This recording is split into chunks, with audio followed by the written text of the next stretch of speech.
à tous. Donc aujourd'hui, c'est une grande journée d'action nationale de l'ensemble des retraités sur le pouvoir d'achat en priorité. Nous nous sommes mis d'accord en intersyndical que la prise de parole consiste en la lecture de la lettre que nous avons faite nationalement, donc CGT, FSU, Solidaire et sur le plan national sur cette lettre FO s'est joint.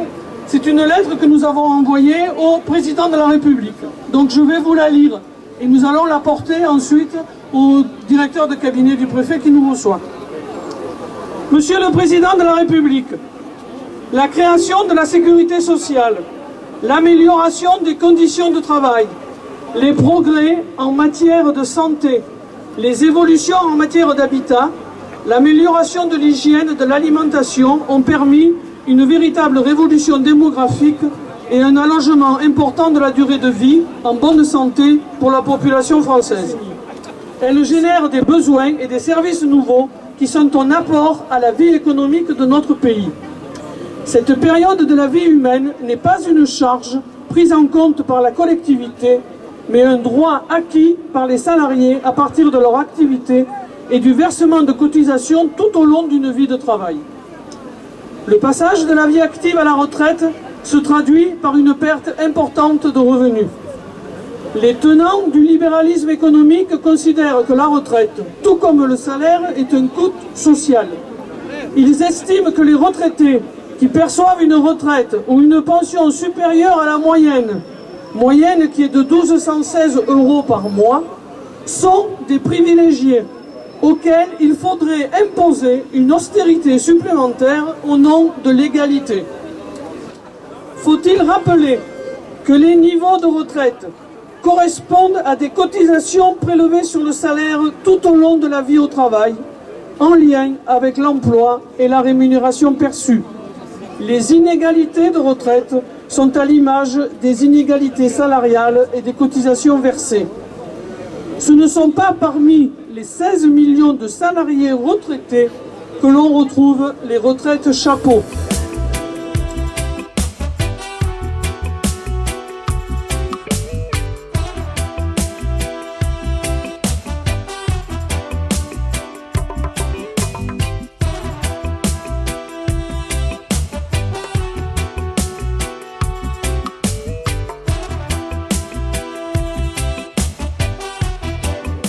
Alors que les retraites ont déjà été largement mises à mal par les réformes régressives de 1993, de 2003, 2008 et 2010, imposées aux différents régimes de retraite par les gouvernements précédents, et que vous aviez dénoncées alors que vous étiez dans l'opposition, aujourd'hui de nouvelles voix se font entendre pour imposer plus d'austérité encore aux retraités.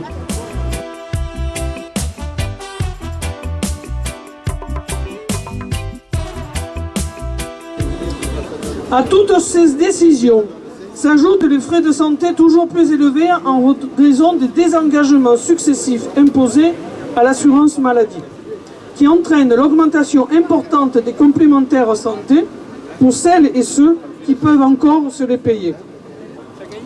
Nos organisations, nous vous le rappelons avec force, s'opposent à une indexation des retraites de base qui serait inférieure à l'indice INSEE. Cela aurait pour conséquence de marginaliser au fil des ans les retraités par rapport au reste de la société et d'accentuer encore la paupérisation d'une grande partie de la population retraitée. Les dettes de l'État et les déficits publics ne peuvent être un argument pour justifier la baisse des dépenses publiques et réduire les prestations sociales, alors que perdurent d'énormes cadeaux fiscaux consentis aux plus grandes entreprises et fortunes de ce pays. Les organisations signataires demandent que la concertation s'engage réellement afin que sur le dossier perte d'autonomie soient mises en place de nouvelles orientations fondées sur un véritable service public dans le cadre de la sécurité sociale qui garantit un financement solidaire des aléas de la vie, de la naissance à la mort.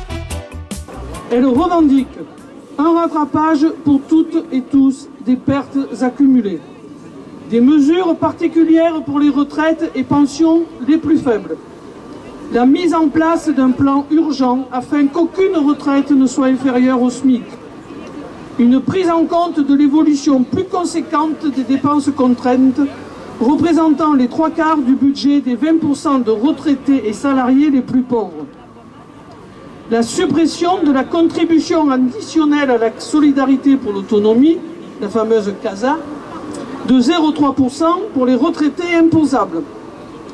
Pour sortir de la crise, notre pays doit se donner des objectifs ambitieux qui conduisent à des progrès et à une vie meilleure pour tous. Voilà cette lettre donc qui a été envoyée à Hollande et que nous allons porter ensemble au préfet à 11h où nous sommes reçus. Voilà, mais merci d'être venus. Merci aux actifs qui sont là aussi. À nos âmes, à nos eaux de chiffon rouge, une vague couleur de sang. Si tu veux vraiment